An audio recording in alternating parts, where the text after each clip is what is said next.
I'm standing outside Gare de Lyon station, where my adventure for today is going to begin. I'm heading to the Musée Picasso. Picasso being one of the most famous painters of the 20th century, he did a lot of his work in France. He worked across multiple styles and across multiple periods. The exhibition has been curated by Paul Smith, the famous British fashion designer, which can be reflected in some of the funky wallpaper you'll see. The first period will start with Picasso's Blue period, dating from around 1901 to 1904. During this period, Picasso became extremely depressed after the suicide of one of his friends, and painted numerous unsavoury characters, including this picture, which is of a brothel madam who he met in Barcelona. The exhibition proceeds to jump about quite a bit between periods and styles. Here you have a very respectable portrait of his then wife Olga in the 1920s, a Russian ballet dancer who he married to try to gain an air of bourgeois respectability, although the wild and crazy side of Picasso would also come out in several other works. There's also his Cubist period from 1908 to 1912, during which Picasso aimed to look at objects in multiple dimensions at once. In this, he believed himself to be inspired by an earlier French painter, Cézanne, from the 19th century. His work is seen here. Finally, we come to Picasso's Pink period, between around 1904 to 1906. During this period, his works were inspired by soft, semi-classical models, and one of his most famous works, Demoiselles d'Avignon, dates from this period.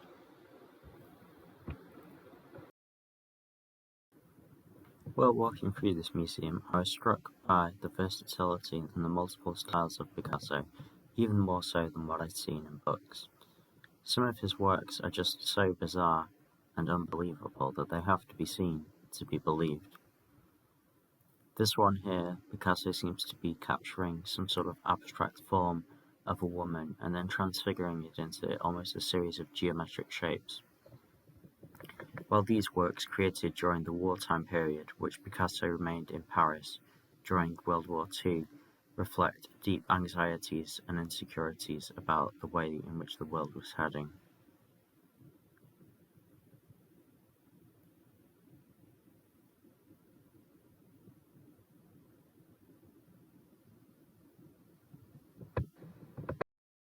Picasso always retained one foot in the traditional world of art, and these works from the 1920s, in a semi-classical style, are indicative of this. He was also a master of line drawings. You can see there's hardly any shading, but he manages to capture the essence of his sister in only a few strokes. Picasso delved into other areas of art with varying successes. These slightly bizarre sculptures of goats were made from recycled objects. Finally, this vlog concludes with some very bizarre pictures of his lover in the 30s, Marie-Therese. She was a blonde whom he left his wife for. Some of these pictures, which are two-faced, I wonder if they're representative of Picasso's inner mindset at the time.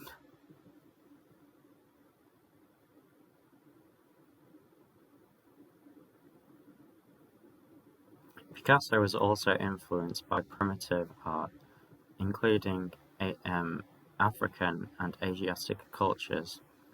This portrait of his last wife shows some of these influences, and the strange unusual posture and the seating style.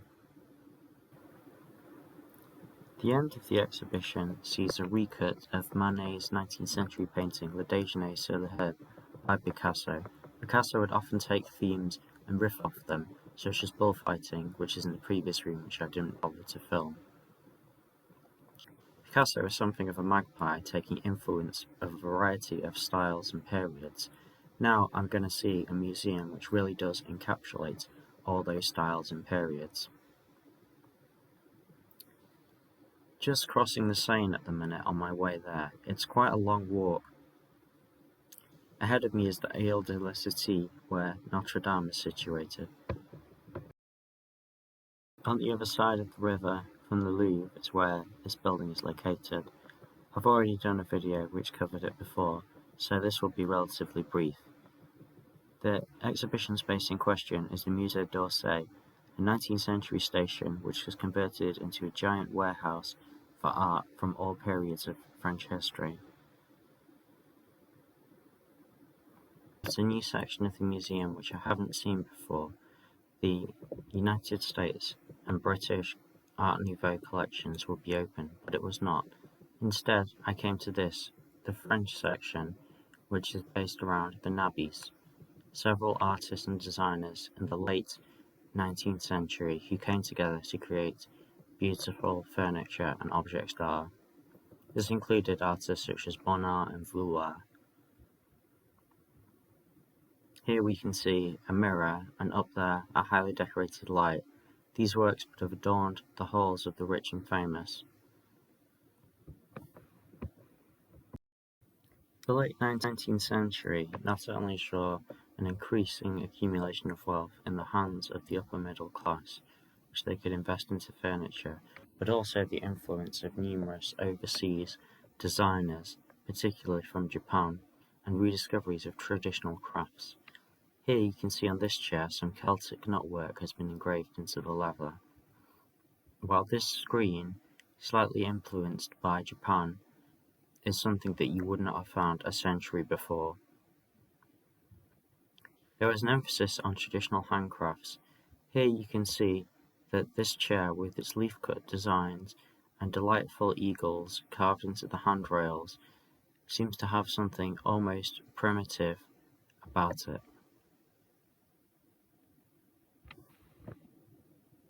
And this is one of my favourite works in the whole collection, a Norwegian wood cabinet heavily inspired both by stories of trolls and by Viking knotwork, which has been found on some of the oldest stave churches in the country. It's truly unique.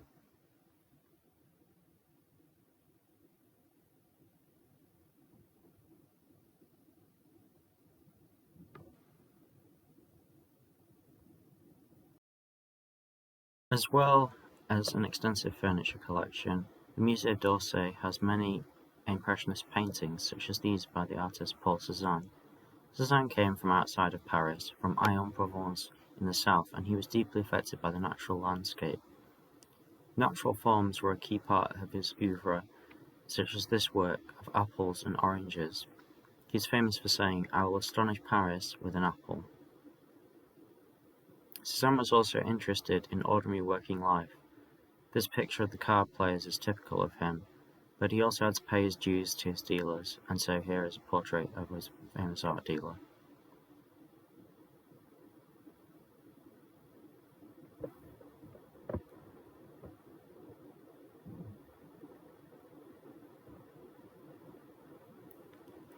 Alongside Cézanne are works from a variety of other artists.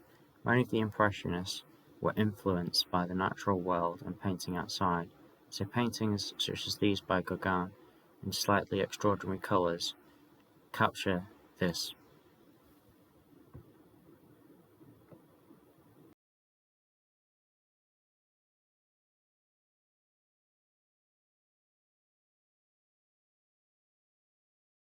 The Impressionists and Post-Impressionists, such as Cézanne and Gauguin, the British symbolists were also an important influence.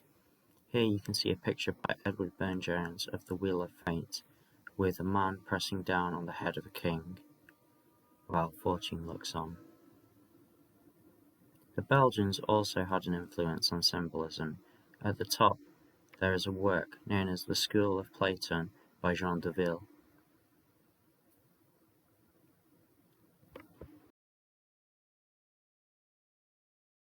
Finally, this rather arresting work is known as Tranquility and depicts individuals in old age who may have passed on to become angels. I'm heading through the Jardin d'Ateliers of the Louvre to my final stop of the day, the Orangery. This used to hold oranges, but is now one of the best museums I've ever seen. Its basement contains majestic works by Monet. You can't tell where the horizon ends and the sky begins.